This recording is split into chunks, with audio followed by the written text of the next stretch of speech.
Jamal Adams going over to the Seahawks. So big trade, big splash. In terms of the NFL trades, we got a safety going over to the Seahawks who've been looking for that big piece on defense. Now they get it with Jamal Adams, but at the cost of multiple first-round picks.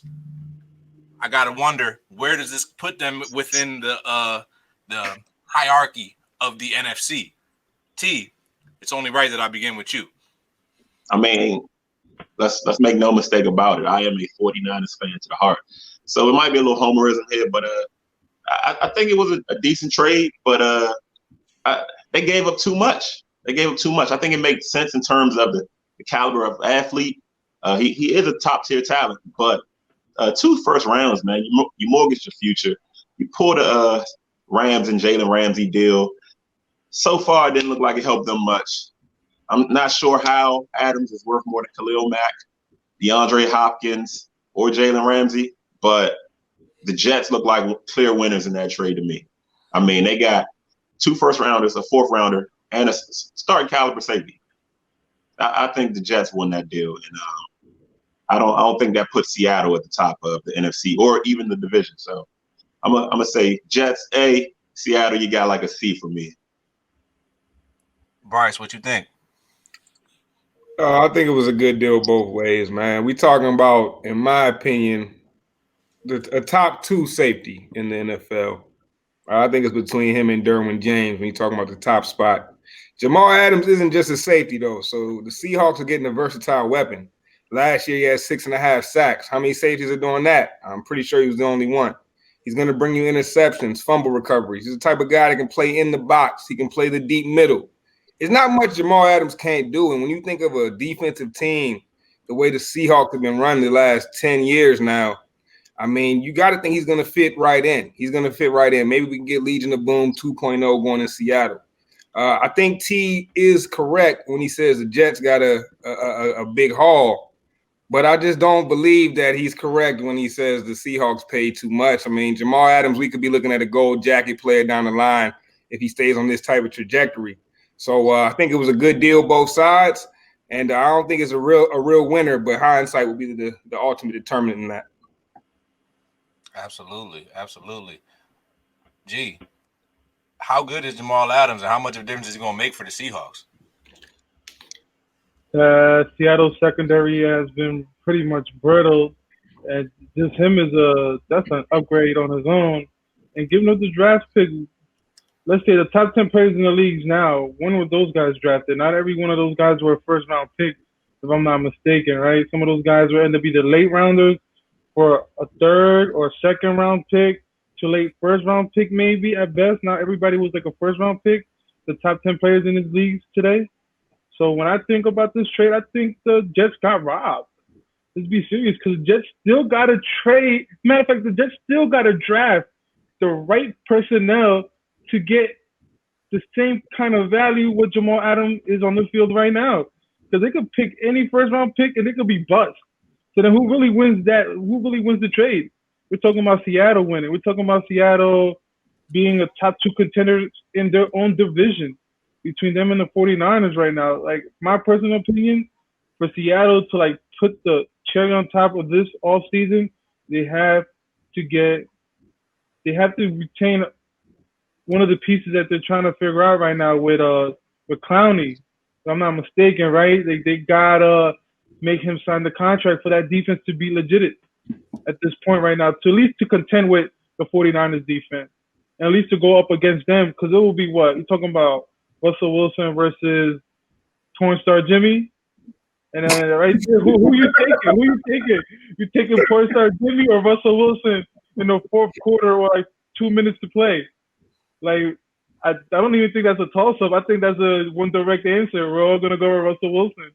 But when does it comes the to that Jamal pick, Adams addition make them as good of defense as the 49ers just off one guy? I don't know.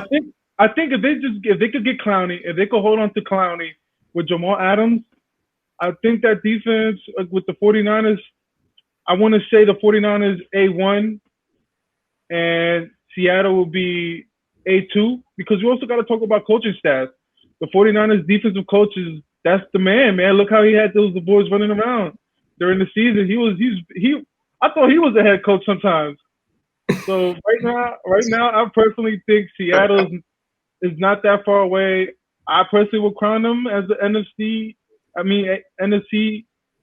contenders. My number one pick would be the Seattle going into the season as my favorites, just because they have Russell Wilson, and God knows if you give that man the ball, he's a dangerous guy both on his feet and with his arm.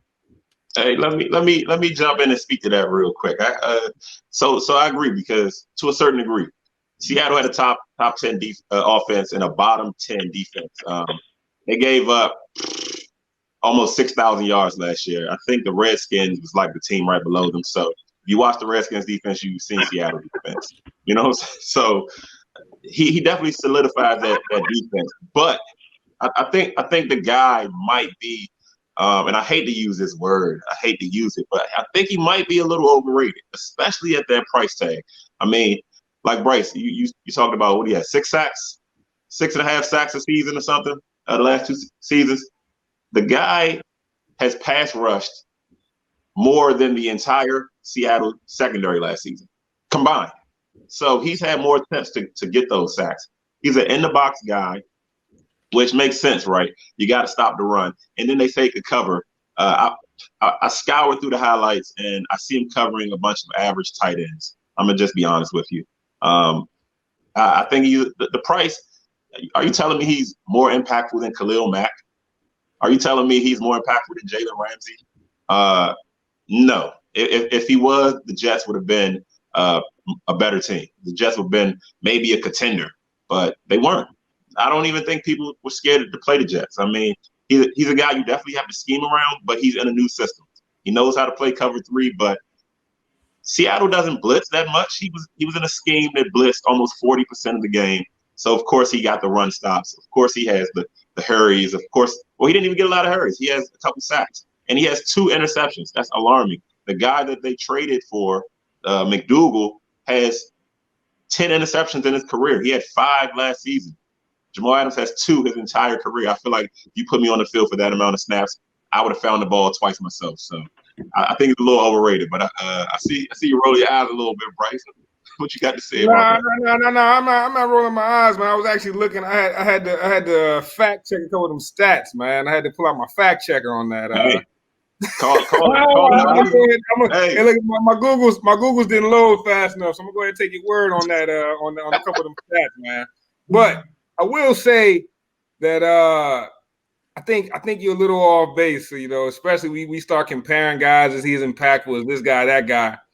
I'm not sure, but what I do know is when Khalil Mack got traded to the Bears, he literally one defensive player turned him into a contender, and that's a fact. Jamal Adams, I'm not going to say he's going to have that big of an impact, but what I will tell you is when you get a player of that caliber on the defensive side with a defensive-minded coach in a defensive-minded system on a defensive-minded team, I'm letting you know right now he's going to come in and he's going to change how that team is run, especially how that defense is run. It just is what it is. He's one of the most impactful players in the league on the defensive side of the ball. I saw it, like you mentioned, Redskins had a horrible defense last year, but I saw it firsthand how Jamal Adams can affect the game, especially when he played the Redskins. And he had 6.5 sacks. I mean, I get it. He was blitzing more than the average safety, but you got pass rushers that rush the passer 350 times in a year and end up with less than 6.5 sacks. That's a good point. We're talking about a rare talent when you're looking at Jamal Adams. This isn't just an in-the-box safety. He isn't just a drop-back guy. He makes plays. He's a playmaker. Put him anywhere on the field. And now that he has a team that has an offense, a guy like Russell Wilson on the other side, I guarantee you, you're going to see a Jamal Adams that you did not see in New York. And really, it's going to be the same Jamal Adams. He's just going to get a lot more hype now. Hey, let me rebuttal that. My man Brooks said he's a sideline guy. I agree to a point, but I'm going to give you another safety. I'm not going to say his name. I'm going to just say his stats. And you tell me what you think. 3 seasons, last 3 seasons like Jamal Adams. This guy has 302 tackles. Jamal Adams has 273. Comparable, right? This guy has 11 picks. Your man has 2. This guy has 4 forced fumbles. Your guy has 6. He does have the 12 sacks. My mystery guy has 5. Are you really taking those extra sacks over those extra interceptions, getting the ball back for your defense? And this guy, and I'm gonna tell you who he is. It's Jordan Poyer. In my mind, Jordan Poyer has better numbers than Jamal Adams the last 3 years. So I'm gonna say a little bit overrated. He was in a system that fit what he did really well. He's not about to come manhandle George Kittle, man. That's just my opinion. I don't know, All right, T. You talking about defenses, and this is why more than the numbers. I'll tell you, you mentioned Khalil Mack, Bryce. But Khalil Mack that year, he made a crazy impact, and like I don't know how many sacks he had, but I'll tell you that he was felt on every single snap, so it was like bigger than an impact. But what I will say though is Khalil Mack was a pass rusher. That's a guy that for 2 first rounders, you trading for Khalil Mack, you know what you're getting. You know you're getting somebody that's going to be able to impact the game on every play. My only concern is I'm wondering how much can Jamal Adams truly affect the game across the board, although in the Seahawks system, that's a very intriguing spot. So you don't think Bobby Wagner and Jamal Adams won't be a great combination? No, they are. It's gonna be crazy. To me, that's 2 linebackers. To me, that's 2 linebackers. That's what you need. That doesn't stop Deebo Samuel who chopped him up for almost 300 yards in 2 games. So, I mean, I get it. Isn't Deebo Samuel like fractured his leg or something? He'll be back. Isn't your boy like in crutches right now? He'll be back. Hair fractured. My boy ain't playing, man. Hey, I know one thing about Jamal Adams, man. Jamal Adams has perennial all-pro talent, all-pro every year. The Seahawks just locked in a guy that's going to be in the all-pro discussion every single year for the next, I say, 5 to 8 seasons. I mean, to me, that's worth what they paid. Hold on. So are you telling me for 2 first-round picks? Because we all know you can miss on first-round picks, right? But at the same time, those 2 first-round picks give you the ability to trade up or trade back for more picks. The more picks you get, the more chances you get to hit. And the Seahawks have to pay this guy. That's a factor we haven't talked about. They're going to pay Russ again because eventually Dak is going to be making more than Russ, and Russ is not going to have it, right? That contract is going to need to be renegotiated. The Seahawks are going to be strapped for cash. I think they only have $1 or $2 million in cap space right now. Do you tie up all your money into those 2 guys? I'm saying this. Are the Seahawks in position to make a run in the next 3 years? Are they one of the top teams in NFC? As long as they have Russell Wilson, they're in position to make a run. That's all you need. 24, man. I don't think they're better than the Saints. I think they're probably equal to Tampa Bay. I don't think they're better than the 49ers. I think they're going to have trouble with the Cardinals. But look, I hear what you're saying. I hear what you're saying, and I agree with a lot of what you said. But all you got to be in the NFL is one of those top 5 teams in your conference. You don't got to be the best team on paper in your conference. It doesn't matter because once the season starts, variables are at play. You got to position yourself to be one of those top 5 squads in your conference, and I think with this move, Seattle did that. See, I got a question. So would you rather have a weak defense with a great quarterback or great defense with a semi-quarterback? I'd rather have the great defense with the semi-quarterback, to be honest with you. I mean, I don't think they have a great – if one guy takes them from being a bottom 10 defense to a top 10 defense, then maybe it's worth all the picks and all the money and, you know. So, T, who won the Super Bowl this year? A top quarterback and an average defense. There you go, T. That's all I needed you to remember. Remember who won the Super Bowl. That's all we need to remember. That's how the league is gonna play it out. But like, look how the Chiefs did it. Like they thought about it. All right, we're gonna pay that one prime defensive player, which they did to take care of that. And then the rest of those contracts, they're gonna be like what, 2 to 3 year contracts at most from here on out, just so that they can have some cap space.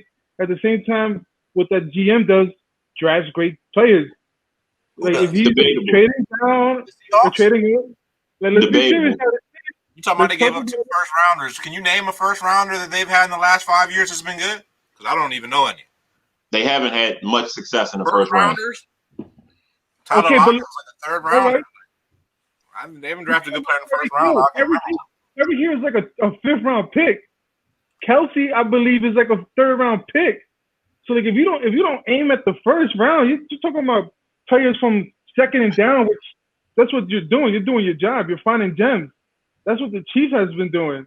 And now the 49ers, they've been having good luck the years before where they get the draft high, so they pick gems already. Like Nick Bosa, that was the gem. Like you get what was it? He's the first round pick last year, the second round pick, the second The pick. whole defensive line is first round picks. There you go. Hey, So yo, you don't, G making a great point. G's making a great point right now, man. When you're constantly picking 28, 27, 29, you don't get a shot at these stars, these studs like a Bosa or like a Chase Young, like the Skins just got, because that is your punishment for being a good team. So when you're one of those teams and eventually you're in this position, you might have to make a move to get one of those blue chips. But doesn't that go both ways? If that first round is really a second rounder, doesn't that make your second rounder really a third? Definitely. But I just mean like you don't have the same opportunity to get the talent, mainly because you've been a good team. So you don't get those top choices. So you have to manufacture that in some way. Jamal Adams has only been in the league for 3 years. I mean, we're talking all this about a guy that's only played for 3 seasons. He's already got all pros on his belt. 25 years old. The sky's the limit for the dude.